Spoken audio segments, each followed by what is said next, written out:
Hello, everybody. Welcome to episode 62, Two Chaps, Many Cultures. Today, if you are leaving the country on a little bit of an extended journey, let us say, on an international assignment, how and what is an appropriate way to tell the family? How do you break the news? We're going to talk about it today.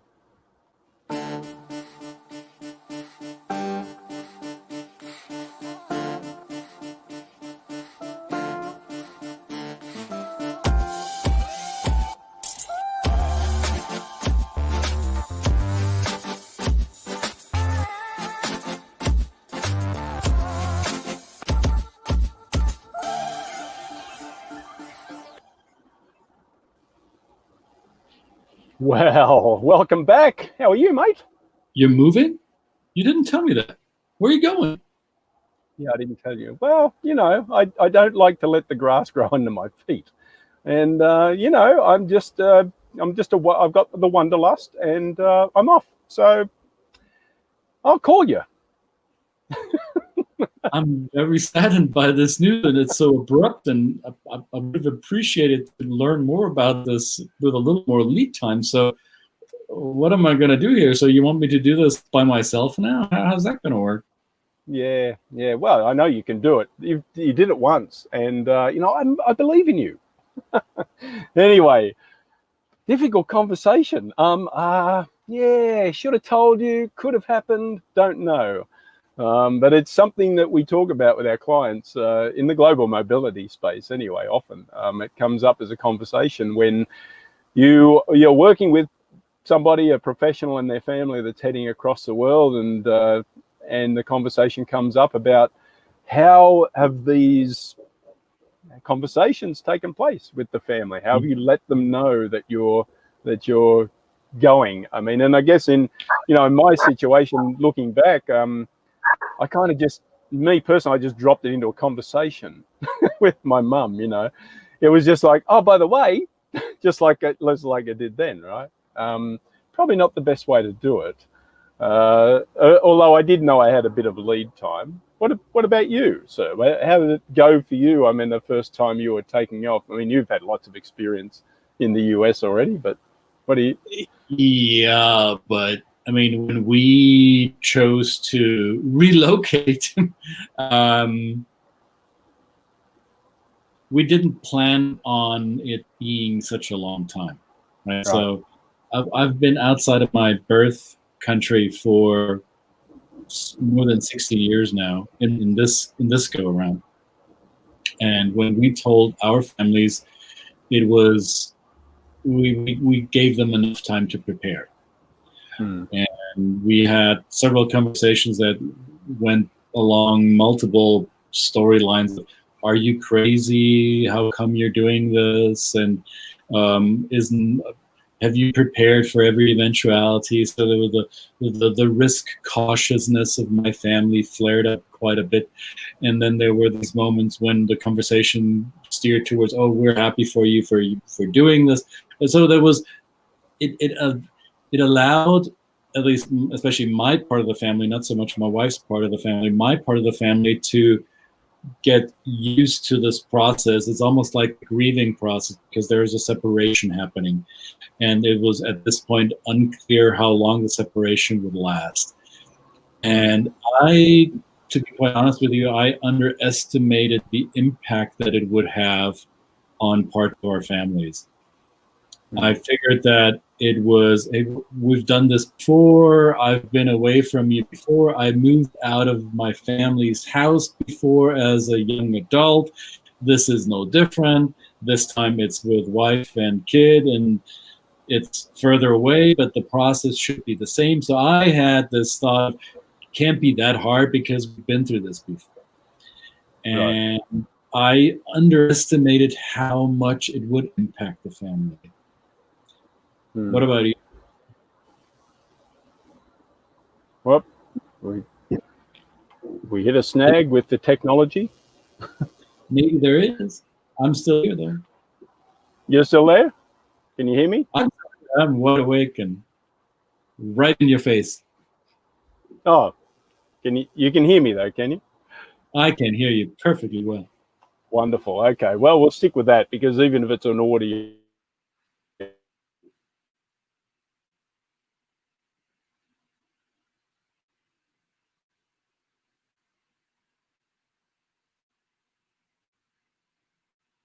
people that And it may not be my technology that is having a glitch. It may be Brett's technology that's having a glitch.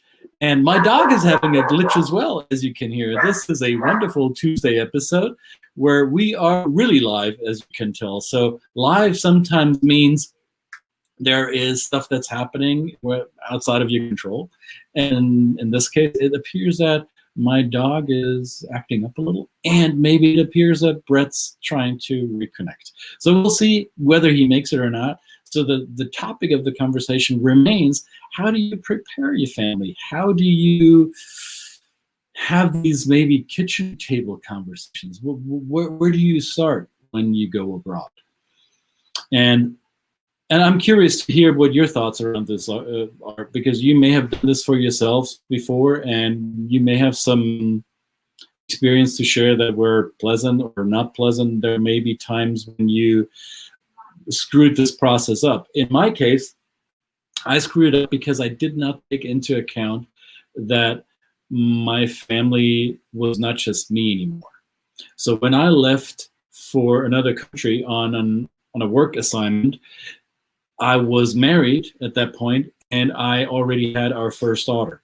So my side of the family, my parents were like emotionally attached to the idea of having not just their son, but also his family and the grandchildren. And all of a sudden, we decided to take that away from them.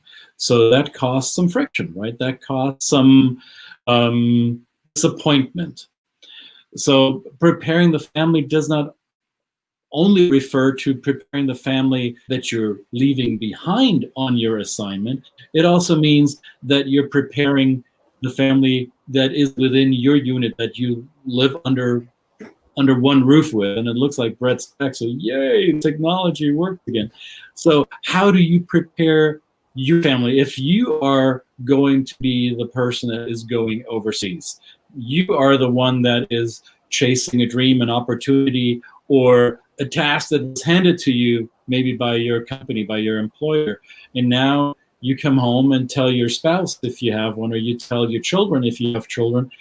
How do you prepare the loved ones that you expect to accompany you on this journey, right?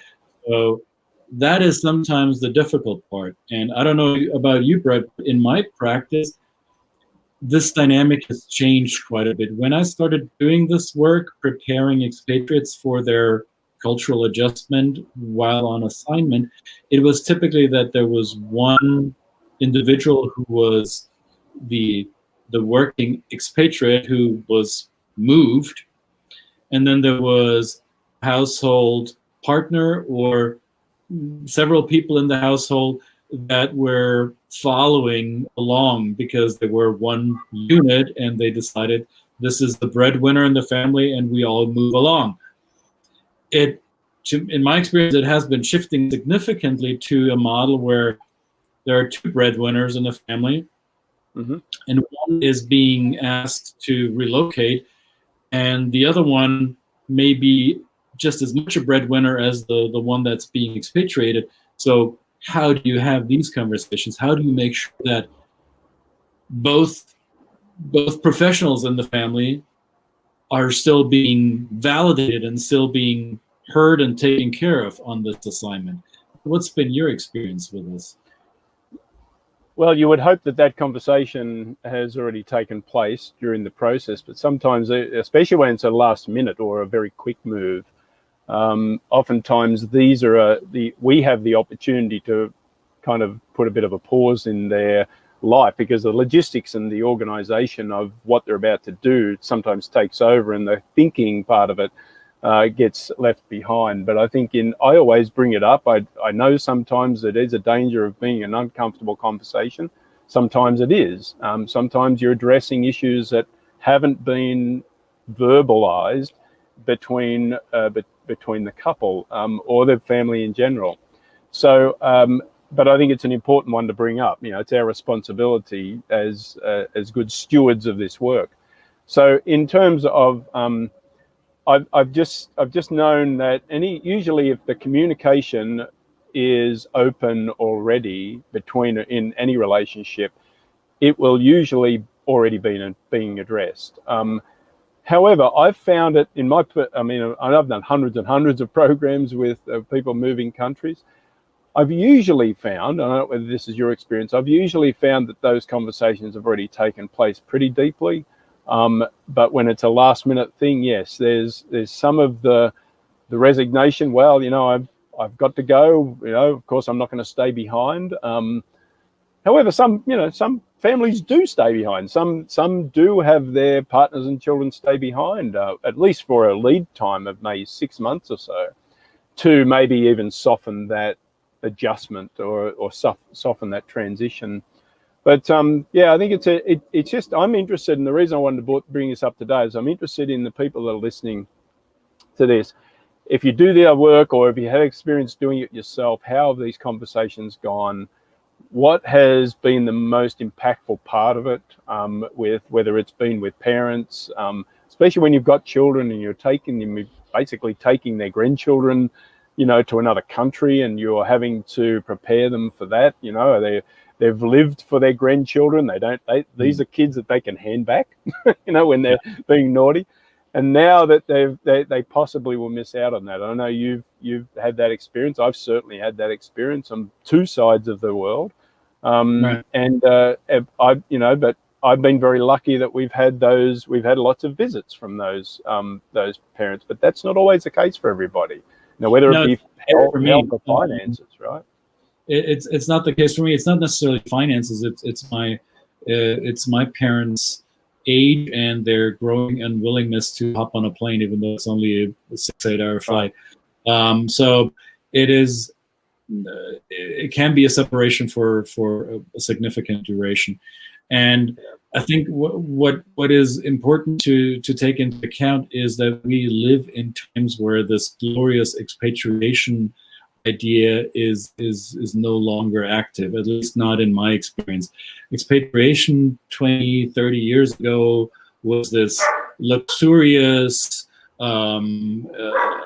once in a lifetime special treatment that a leading employee in the organization got, and it had so many bells and whistles, and we pay for this and we pay for that because we need you to be over there. And it was this fantasy thing almost, which carried over into expectations that are no longer met. And in today's mobility world, okay, we got to put this in parentheses with COVID. It may have shifted a little bit, but overall, it's the ability to move somebody into another location for work in the last 5 years was so easily done. There are flights frequently available, housing, temporary housing, moving logistics. All of this has been so improved over the years that it is no longer this special treatment, red carpet, martini glass in hand, and country clubs. Yes, that's no longer the case, right? The relocation, global relocation, has become almost a given, especially if you're working in a multinational organization. You're on somewhat of a career track, so it is nothing that is exciting anymore. I mean, it might be exciting, but it's not a special thing anymore. It's almost expected that this will be part of your career experience. So what changed is the reality that we live in a world, especially in our industrialized countries, where if you live in a household, if you have a domestic partner, and if you have children, that you're not the only one making money in the family. That there is a partner who is on their own career track, and maybe their income is contributing significantly to the household income. So how do you, as someone who is being sent abroad, how do you have that conversation? How do you talk to your partner and say, hey, listen, I have this opportunity and it's important for my career. It will be even a career step up, and there will be an added level of compensation. And I would like to take this opportunity. And what if your partner says, this is great for you, I'm happy for you, and yet I won't be able to join you, at least not for now, because my career keeps me here for XYZ reasons. So how do you justify this? How do you make it happen as a family unit? What's stronger, the family needs or the individual career needs that may pull you apart for a certain amount of time? So these conversations you have within your family structures might have gotten complicated while the logistics of becoming an expatriate have been commoditized, but the emotional component may have gotten a little bit more entangled. I don't know. And the perception you mentioned before about now becoming commoditized as far as the logistics and the process, but you're experiencing it as well. It seems to be a lot of people moving in this company. So I'm kind of, maybe in my big global company, I'm not a standout because I'm doing this move. However, I have witnessed that the observations from outsiders when they've told and had these conversations with people is that the perception is it's still a country clubs and martinis. It's still an experience, right, of being having everything paid for and everything laid out for you, and you're going to make so much money you can put your kids through college. Sometimes there is that perception from people who are not working in that situation, and that may come from a partner too. It may say, well, okay, so what does that mean? Is there enough to compensate for the fact that I had this career path and I've got to put this on hold for now for 3 to 5 years while we do this adventure? Yes, I love it. I would love it for my kids. I would love it for the exposure, but hey, there is that part of it. So is there a number that people say, is there enough in it for us, right? And there's nothing wrong with that conversation. I don't think there's anything wrong with that conversation to say, what's in it for me? What is in it for me? And maybe us as trainers and coaches in that way can sometimes bring that to the table to say, well, yes, there is you putting your career on hold, but here's what my experience is. I mean, I've had a very positive experience moving countries, but not everyone does. But I would say, look, I would not change where I am today for the world. I mean, I have a wonderful global group of connections around the world. I have a family that speaks multiple languages. I mean, it's just there are so many enriching things that come out of it. Sometimes people, you can get tied up too much in the logistics of it to recognize, hey, this is pretty cool, and maybe you can use that, right, for future career prospects.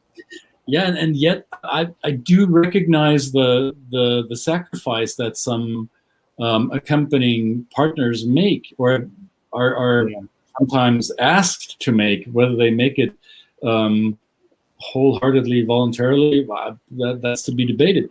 I remember vividly a case where a young family with 2 kids from the U.S. was sent to Germany, and the partner was the mother in this case, and she's like I think it's called a physician's assistant. So she works in the medical field. She works in a hospital around ICU and around emergency care. And right at the beginning of Corona, she was really in demand, or her work was is more than essential, right? And yet she's the one being asked to pause her career because her husband's being sent abroad. And she's not she doesn't fill a position. She doesn't have a job that can be easily replaced. She is essential whether we have COVID or not. So her job and her career and her education, why would she feel the obligation to put that on hold, right? And those are difficult conversations to have as a couple, I think. And another example I just recently had is a family where the husband is asked to move from Texas first to Germany and then to China for a big project. So they already know that he won't just be gone to to Germany, he will also be gone to China as well. So there is a staggered expatriation project happening. And they, as a family, decided that they will separate.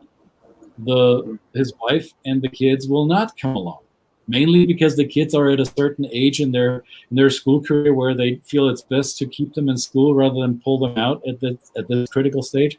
It also means that they, as a couple, have come to terms somehow to be separated. And imagine now in COVID times how easy or not easy it is to travel back and forth for these weekend or family visits.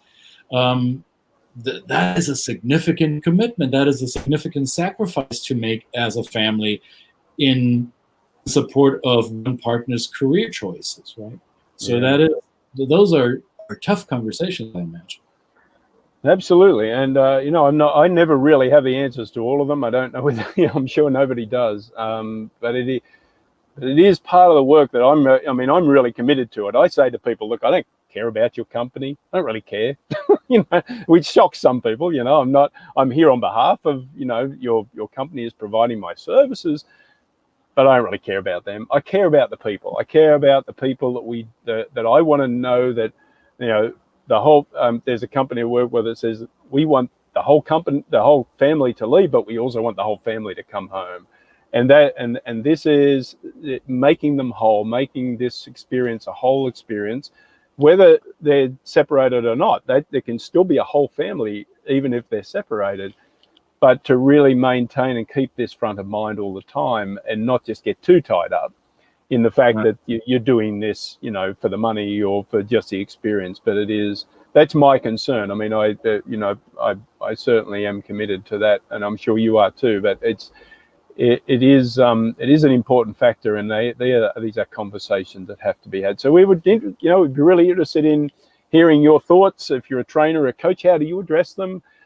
If you are an expatriate, have had an expatriate experience, how have you had these conversations? We'd really love to hear it in the comments, of course, and questions. And I think this underscores the importance of our work. It's not simply that we are preparing expatriates for the transition part of their assignment. It's also helping them deal with the quote unquote side effects of this, or the grieving part of something, right? It's not always rosy glasses and paradise country club martini and champagne.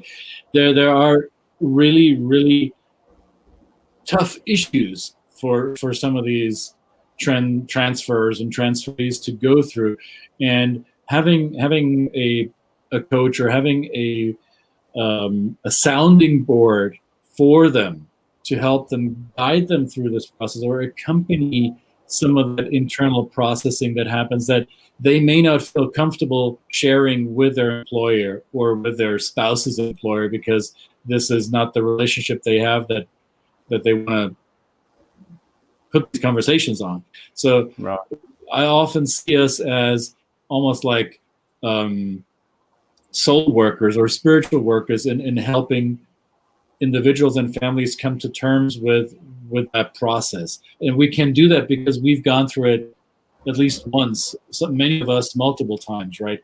So I think that this is an aspect of our work that is not always visible to those who hire us to do the work.